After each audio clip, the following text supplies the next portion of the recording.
Assalamualaikum warahmatullahi wabarakatuh. Apa kabar para rebahaners pecinta stories dimanapun Anda berada?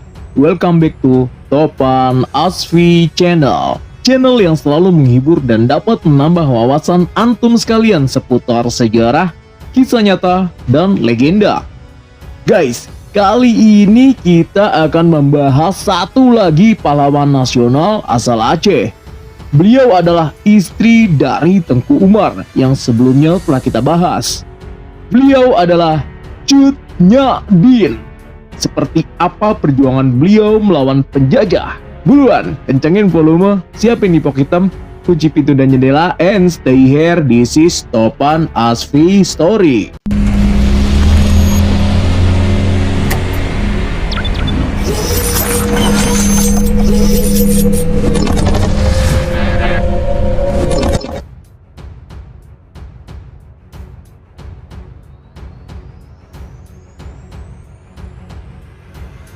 Cut Nyak Dien lahir 12 Mei 1848, meninggal 6 November 1908, dimakamkan di Gunung Puyuh, Sumedang. Adalah seorang pahlawan nasional Indonesia dari Aceh yang berjuang melawan Belanda pada masa Perang Aceh. Setelah wilayah ke-6 Mukim diserang, ia mengungsi, sementara suaminya Ibrahim Lamngah bertempur melawan Belanda. Tewasnya Ibrahim Lamngah di Gletarum pada tanggal 29 Juni 1878 kemudian menyeret Cut Nyak Dien lebih jauh dalam perlawanannya terhadap Belanda. Jadi dia dendam nih guys, ceritanya guys. Pada tahun 1880, Cut Nyak Dien menikah dengan Tengku Umar. Setelah sebelumnya ia dijanjikan dapat ikut turun di medan perang jika menerima lamaran tersebut. Wah, ini jadi saking menggebu-gebunya ya guys ya. Iya, alhamdulillah sih, akhirnya kesampaian juga nih cita-cita Cut Nyak Dien untuk memimpin pasukan tempur Aceh.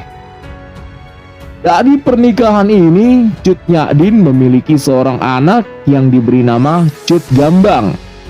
Setelah pernikahannya dengan Tengku Umar, Cut Nyak Dien bersama Tengku Umar bertempur bersama melawan Belanda. Namun pada tanggal 11 Februari 1899, Tengku Umar gugur. Hal ini membuat Cut Nyak Dien berjuang sendirian di pedalaman Mulabo bersama pasukan kecilnya. Cut Nyak Dien yang saat itu sudah relatif tua serta kondisi tubuh yang digerogoti berbagai penyakit seperti encok dan rabun membuat satu pasukan yang bernama Panglaut melaporkan keberadaannya karena iba. Jadi Panglaut ini adalah kaki tangannya Tengku Umar dan Cut Nyak Dien ya guys. Karena melihat Cut Nyak Dien ini kayaknya udah nggak bakalan mampu lagi untuk berperang, akhirnya Panglaut ini melaporkan keberadaan Cut Nyak Dien agar ditangkap sama Belanda. Namun dengan syarat Belanda harus menjanjikan keselamatan Cut Nyak Dien gitu guys. Menurut sejarah ya guys ya. Ia akhirnya ditangkap dan dibawa ke Banda Aceh. Di sana ia dirawat dan penyakitnya mulai sembuh. Keberadaan Cut Nyak Dien yang dianggap masih memberikan pengaruh kuat terhadap perlawanan rakyat Aceh serta hubungannya dengan pejuang Aceh yang belum tertangkap membuatnya kemudian diasingkan ke Sumedang. Cut Nyak Dien meninggal pada tanggal 6 November 1908 dan dimakamkan di Gunung Puyuh, Sumedang. Nama Cut Nyak Dien kini diabadikan sebagai Bandar Udara Cut Nyak Dien Nagan Raya di Mulabo. Kehidupan awal Cut Nyak Dien. Cut Nyak Dien dilahirkan dari keluarga bangsawan yang taat beragama di Aceh Besar, wilayah ke-6 Mukim pada tahun 1848. Ayahnya bernama Tengku Natal Setia, seorang uli balang ke-6 Mukim, yang juga merupakan keturunan Datuk Makudum Sati, perantau dari Minangkabau. Datuk Makudum Sati merupakan keturunan dari Laksamana Muda Nanta yang merupakan perwakilan Kesultanan Aceh pada zaman pemerintahan Sultan Iskandar Muda di Pariaman. Datuk Mangkudumsati mungkin datang ke Aceh pada abad ke-18 ketika Kesultanan Aceh diperintah oleh Sultan Jamalul Badrul Munir, sedangkan ibunya merupakan putri Ule Balang Lepage. Pada masa kecilnya, Cut Nyak adalah anak yang cantik. Ia memperoleh pendidikan pada bidang agama dan rumah tangga. Banyak laki-laki yang suka pada Cut Nyak dan berusaha melamarnya.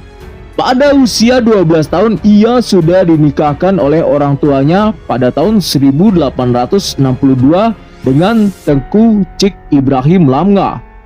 12 tahun ya guys. Kalau zaman sekarang itu kira-kira kelas 1 SMP.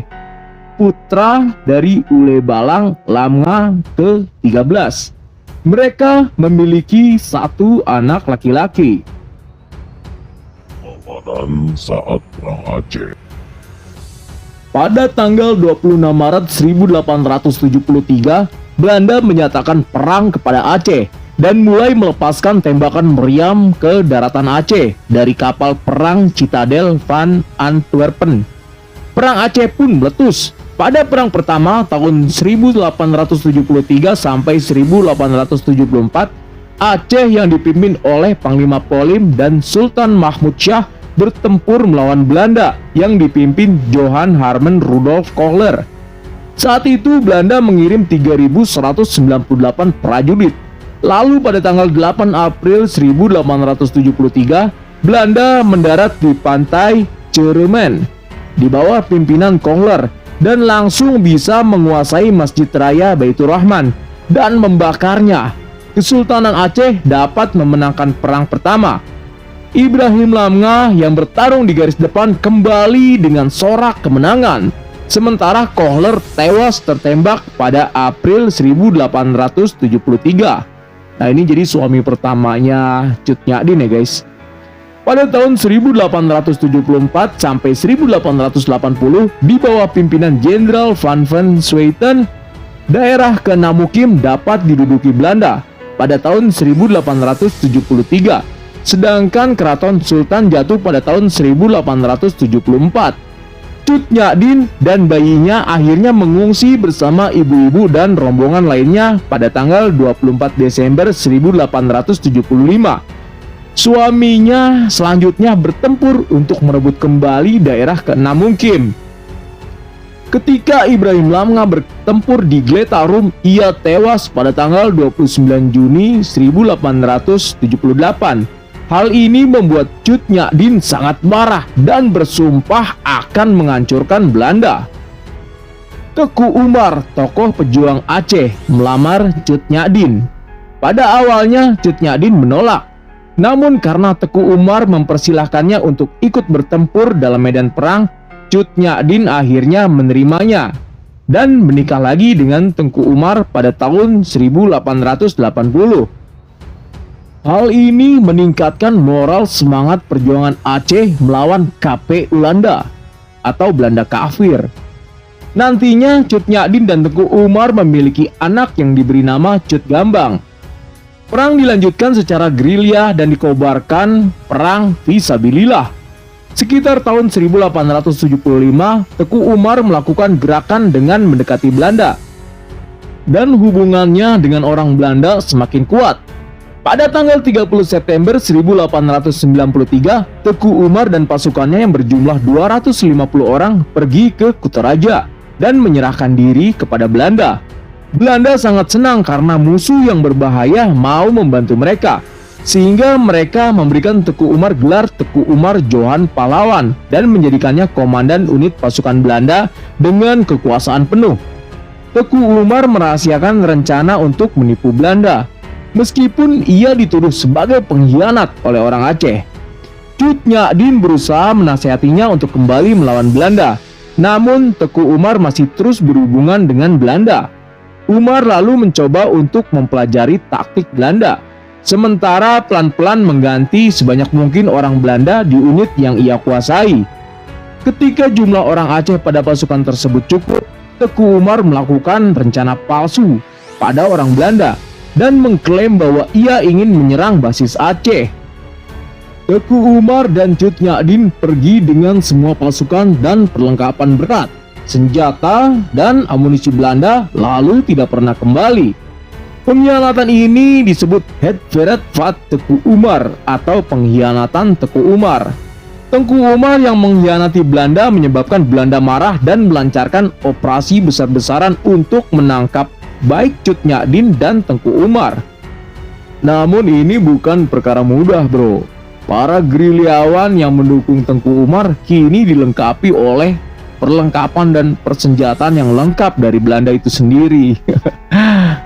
Mereka mulai menyerang Belanda sementara Jenderal Van Swieten diganti. Penggantinya Jenderal Johannes Ludovicius Jacobus Hubertus Bell. Dengan cepat terbunuh dan pasukan Belanda berada pada kekacauan. Belanda lalu mencabut gelar Teku Umar dan membakar rumahnya dan juga mengejar keberadaannya. Singkat cerita, akhirnya Teku Umar gugur tertembak peluru. Ketika Cut Gambang, anak Cut Nyak menangis karena kematian ayahnya, ia ditampar oleh ibunya yang lalu memeluknya dan berkata, "Sebagai perempuan Aceh, kita tidak boleh menumpahkan air mata pada orang yang sudah syahid." Cut Nyak lalu memimpin perlawanan melawan Belanda di daerah pedalaman Mulabo bersama pasukan kecilnya dan mencoba melupakan suaminya. Pasukan ini terus bertempur sampai kehancurannya pada tahun 1901 karena tentara Belanda sudah terbiasa berperang di medan daerah Aceh. Selain itu, Cut Nyak sudah semakin tua, matanya sudah mulai rabun dan terkena penyakit encok, dan juga jumlah pasukannya terus berkurang serta sulit memperoleh makanan. Hal ini membuat iba para pasukannya. Anak buah Cut Nyak yang bernama Panglaut melaporkan lokasi markasnya kepada Belanda karena iba. Akhirnya Belanda menyerang markas Cut Nyak di Betung Le Segeu. Mereka terkejut dan bertempur mati-matian. Din berusaha mengambil rencong dan mencoba untuk melawan musuh. Namun aksi Din berhasil dihentikan oleh Belanda. Cut Nyak ditangkap, sementara Cut Gambang berhasil melarikan diri ke hutan dan meneruskan perlawanan yang sudah dilakukan oleh ayah dan ibunya. Masa tua dan kematian. Setelah ditangkap, Cut Nyak dibawa ke Banda Aceh dan dirawat di sana. Penyakitnya seperti rabun dan encok berangsur-angsur sembuh. Namun Cut Nyak akhirnya dibuang ke Sumedang, Jawa Barat, karena ketakutan Belanda bahwa kehadirannya akan menciptakan semangat perlawanan dan juga karena ia terus berhubungan dengan pejuang yang belum tunduk. Ia dibawa ke Sumedang pada tahun 1906 bersama dengan tahanan politik Aceh lainnya dan menarik perhatian Bupati Surya Atmaja. Selain itu, tahanan laki-laki juga menyatakan perhatian mereka pada Cut Nyak. Tetapi tentara Belanda dilarang mengungkapkan identitas tahanan. Maka hingga akhir hidupnya identitas asli Cut Nyak tidak diketahui oleh warga Sumedang.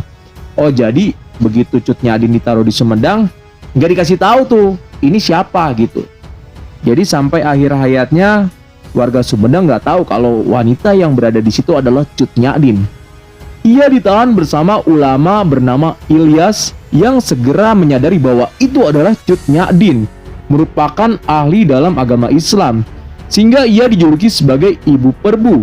Meski kesulitan berkomunikasi karena perbedaan bahasa, Ibu Perbu sering diminta menjadi guru mengaji bagi warga setempat. Pada tanggal 6 November 1908, Ibu Perbu meninggal karena usianya yang sudah tua. Makam Ibu Perbu baru ditemukan pada tahun 1959 berdasarkan permintaan Gubernur Aceh saat itu, Ali Hasan. Dari penyelidikan dipastikan Ibu Perbu adalah Cut Nyak. Cut Nyak diakui oleh Presiden Soekarno sebagai pahlawan nasional Indonesia melalui SK Presiden RI nomor 106 tahun 1964.